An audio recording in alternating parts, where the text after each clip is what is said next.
లేనంత వరకు దాచుకోండి. హ్మ్. తక్కువ రేట్లకు అమ్ముకోవద్దు. ఓకే. భరించలేకపోతే ఏదో కొంచెం త్యాగం చేయండి కొంత తప్ప, తప్ప లేకపోతే ఉంచండి. అసలు అద్భుతమైన రోజులు మాత్రం భూమి మీద మనం చూస్తాం. ఓహో! Super. Super. Stock market, bit coins ఇట్లాంటి వాటిలలో చాలామంది పెట్టుబడులు పెడుతుంటారు గదా! మరి ఈ కాలం మంచిదేనా? ఏ సమయంలో పెట్టాలి? ఎలా పెట్టాలి? ఇప్పుడు మనకి గోచార ఫలితాలు తీసుకుంటే, మనకి ఈ రాహువు, కేతువుల యొక్క మార్పు గూడా మనకి దగ్గర దగ్గర డిసెంబర్‌లో అలా జరుగుతుంది. ఓకే. ఈ రాహు, కేతువుల యొక్క మార్పు ఎప్పుడైతే జరుగుతుందో, కొన్ని రాసుల వాళ్ళకి లాభంలోకొస్తారు. యెస్. ఆ రాశులు ఏవో చెప్పండి గురుగారు. చెప్తాను. ఆ! మీకు ఆల్రెడీ రాశి ఫలితాలు చెప్పినప్పుడు అచ్చా! ఓకే. రైట్. ప్రత్యేకంగా చెప్తాం గాబట్టి, రైట్. రాశి ఫలితాలలో ఉంటుందది. హ్మ్. నేను ప్రత్యేకంగా వివరిస్తాను. అవి ముందు ముందు వచ్చే వాటిలో రైట్. చూసుకోవచ్చు. రైట్. అప్పుడు ఇప్పుడున్న రాసులు ఏమిటి? ఓకే. హ్మ్. ఇప్పుడు డిసెంబర్ వరకు ఏ ఏ రాసులకు యోగిస్తున్నవి? డిసెంబర్ తర్వాత ఏ రాసులకి ఈ స్టాక్ మార్కెట్ ఓకే. లాభంలో రాహు ఉంటాడు. కొంతమందికి దశమంలో రాహు ఉంటాడు. కొంతమందికి కాబట్టి అప్పుడు చర్చిద్దాం మనం. ఓకే. సో, గురుగారు ఇప్పుడు కొన్ని రాశులకి ఏలినాటి శని ఉంది. హ్మ్. నడుస్తుంది ఇప్పుడు వాళ్ళకి. హ్మ్. సో, మరి ఇప్పుడు ఈ గోచారంలో మార్పు వల్ల హ్మ్. వాళ్ళకేమన్నా హ్మ్. మార్పులుందా లైఫ్‌లో? తప్పకుండా ఉంది హ్మ్. మార్పు. ఎందుకంటే, ఇప్పుడు ప్రెజెంటు ఏలినాటి శని బాగా నడుస్తున్న రాశి ఏదయ్యా అంటే, కుంభరాశి ఒకటుంది. మీనరాశి ఒకటుంది. ఓకే.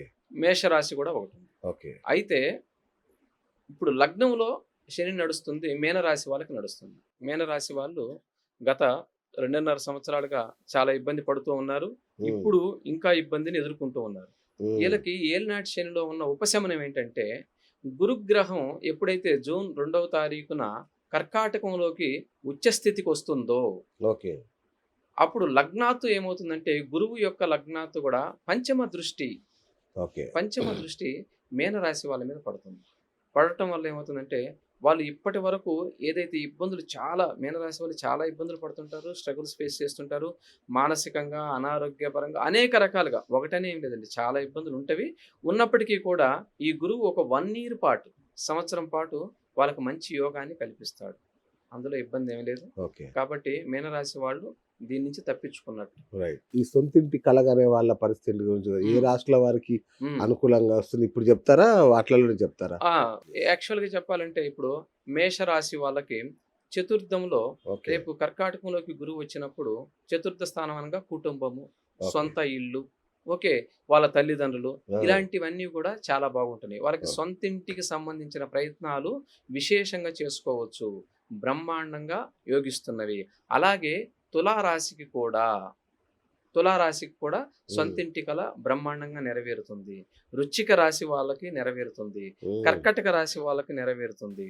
మకర రాశి వాళ్ళకి ఇంకా విశేషంగా ఆ! నెరవేరుతుంది. ఏంటి గురుగారు? కర్కాటకము, ఆ! మకర రాశి వాళ్ళకి విశేషంగా చాలా ఉంటుంది. విశేషమైన ఫలితాలున్నాయని, యోగాలు పట్టబోతుందని గూడా జెప్పారు. ఏంటి ఎందుకు మకర రాశి వాళ్ళకి అంత యోగాలేంటి? ఎందుకంటే ఇప్పుడు మీరు గమనిస్తే మొన్నటి వరకు మార్చి వరకు 2025 మార్చి వరకు కూడా వాళ్ళకి ఏలినాటి శని నడిచింది. ఆ! దాదాపుగా ఈ మకర రాశికి ఏలినాటి శని అంటే దాదాపు అందరికి 7 ½ ఇయర్ ఉంటే వీళ్ళకి ఇంకొక సంవత్సరం ఎక్కువగా ఉంటుంది. అతిగా అబ్బా! ఉంటుందన్నమాట. ఆ! ఎందుకంటే అది జన్మరాశి శనిది కాబట్టి ఆహా! స్వతహాగా. కాబట్టి ఇది ఇప్పుడు వదిలింది. 1 ఇయర్ అయిపోయింది మనకి ఓకే. శని.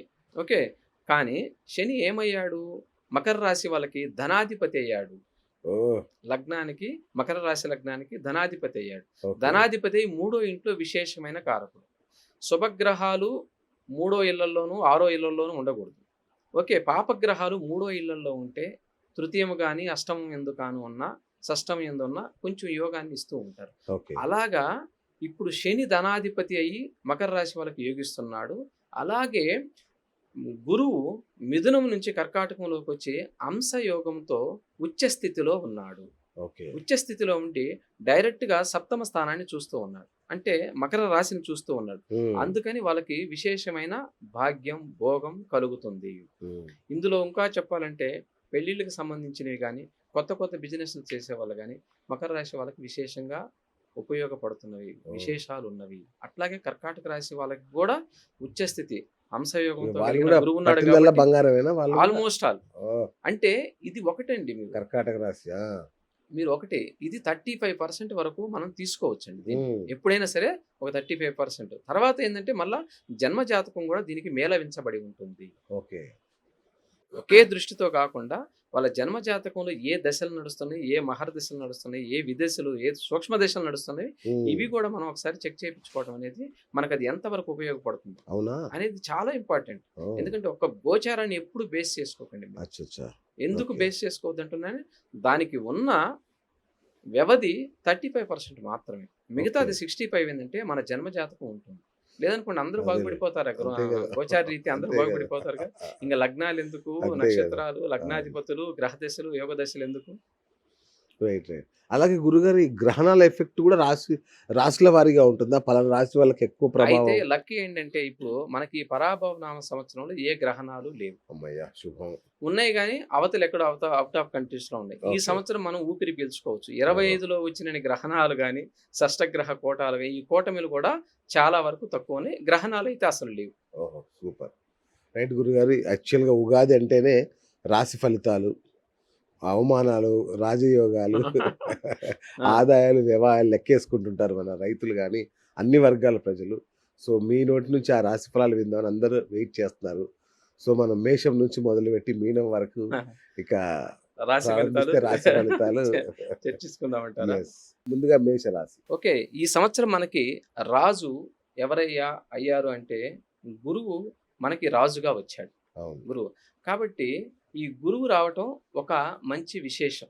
అన్ని లగ్నాలకు కానీ, అన్ని రాసులకు గానికి కూడా గురువు శుభగ్రహం కాబట్టి కొంత యోగదాయకంగా ఉంది. ఓకే. సూపర్. ఫస్ట్ మనం ప్రథమంగా చూసుకుంటే ఇప్పుడు మేషరాశి గురించి మనం చెప్పుకుందాం. మేషరాశి వారికి ఈ సంవత్సరం ఆదాయం 11, ఓకే. వ్యయం 5, ఓహ్! సూపర్. రాజ్యపూజ్యం 2, ఓకే. అవమానం 4, ఓకే. ఆ! రాశి అధిపతి కుజుడయ్యాడు, అంగారకుడయ్యాడు. ఓకే. ఓకే. అదృష్ట రంగు వచ్చేసి వీళ్ళకి ఎరుపు, పసుపు ఈ ఓహో! వర్ణాలు ధరించడం ఎక్కడైనా సరే ధరిస్తున్నప్పుడు అవి ఉండటం అనేది చాలా శ్రేయస్కరం. అలాగే అదృష్ట సంఖ్యలు వచ్చేసి 9, 1, 3 అంటే ఈ రోజులలో 9 టోటల్ చేసినప్పుడు 9 రావాలి, 1 రావాలి, 3 రావాలి. అచ్చా! ఇలా అవి చూసుకుంటే చాలా బాగుంటుంది. ఓకే. తర్వాత మేషరాశి వారికి ఈ సంవత్సరం మనకి గోచార ఫలితాల్లో విశేషంగా శని యొక్క హ్మ్. శని యొక్క ఫలితం చెప్పాలంటే ఆయన ఏలినాటి శనిలో ఉన్నాడు మేషరాశి వాళ్ళకి. ఓకే. అయినప్పటికీ కూడా శని మీకు అక్కడ ఉన్నప్పటికి కూడా కర్కాటకానికి గురువు రావడం ద్వారా ఉచ్చ స్థితిని పొందడం ద్వారా మేషరాశికి ఏమవుతుందంటే 4వ ఇల్లు అవుతుంది గురువు ఉచ్చస్థితి. ఓకే. ఓకే. ఇది గృహం యందు శుభకార్యాలు జరిగేదానికి అవకాశం ఉంది. ఓహ్! సూపర్. సొంత ఇల్లులు కట్టుకునేదానికి అవకాశం ఉంది. తర్వాత తల్లిదండ్రులతో సఖ్యతగా మెలిగేదానికి అవకాశం ఉంది. ఇలా అనేక రకాలుగా మేషరాశి వాళ్ళకి మంచి ఫలితాలు ఇస్తున్నాయి. అట్లాగే ఇప్పుడు ప్రజెంట్ లాభంలో వాళ్ళకి చూసుకుంటే మనకి రాహు ఉన్నాడు మేషరాశి వాళ్ళకి కూడా. రేపు ఓకే. డిసెంబర్ వరకు కూడా ఉన్నాడు. ఓహ్! లాభంలో రాహు ఉన్నాడు. కాబట్టి వీళ్ళకి స్పెక్యులేషన్ కావచ్చు, ట్రేడింగ్ కావచ్చు, ఇంట్రాడే ట్రేడింగ్ కావచ్చు, ఇలాంటివి కూడా కొంతవరకు వర్కౌట్ లాభిస్తాయా? అయ్యేదానికి లాభిస్తున్నవి. సూపర్. అలాగే మనకి వ్యయంలో ఉన్న శని ఏం చేస్తాడు? ఏలినాటి శని అసలే ఏలినాటి శని, వ్యయంలో ఉన్న శని ఏం చేస్తాడంటే కొంత అనారోగ్యాన్ని అందిస్తాడు. అట్లాగే విపరీతమైన ఖర్చులు, మనం ఎక్స్‌పెక్ట్ చేయని ఖర్చులు కూడా ఈ టైంలో మనకి ఉంటవి. కాబట్టి ఓకే. చాలా జాగ్రత్త వహించడం మంచిది. వీళ్ళ ఫైనాన్షియల్ స్టేటస్ ఎలా ఉంటది గురుగారు? ఓకే. ఈళ్ళ యొక్క ఆర్థిక స్థితి ఎలా ఉంటుందంటే, ఆర్థిక పరంగా ఈ సంవత్సరం మీకు ఒక పాఠం లాంటిది. హ్మ్. ఎందుకంటే ఒకవైపు ఏలినాటి శని వల్ల కుటుంబ అవసరాలకు, ప్రయాణాలకు లేదా శుభకార్యాలకు మీ ఊహకు మించి ఖర్చులవుతాయి. అదొకటి మనం గమనించాలి. ఓకే. అలాగే భయపడాల్సిన అవసరం లేదు. ఎందుకంటే 11వ ఇంట ఉన్న రాహువు ఆ ఖర్చులకు తగిన ధనాన్ని మీకు ఏదో ఒక రూపంలో సమకూరుస్తాడు. ఓహో! అందులో సందేహం లేదు.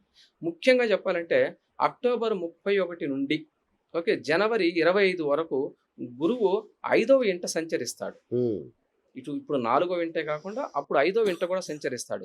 ఆ కాలంలో మీకు ఆర్థికంగా సువర్ణ కాలం అని చెప్పాలి. ఓహో! ఓకే. హ్మ్. ఈ సమయంలో పాత బాకీలు వసూలు కావడం కావచ్చు, లేదా షేర్ మార్కెట్‌కి సంబంధించింది కావచ్చు, స్థిరాస్తి అమ్మకాల ద్వారా లాభాలు రావడం కావచ్చు.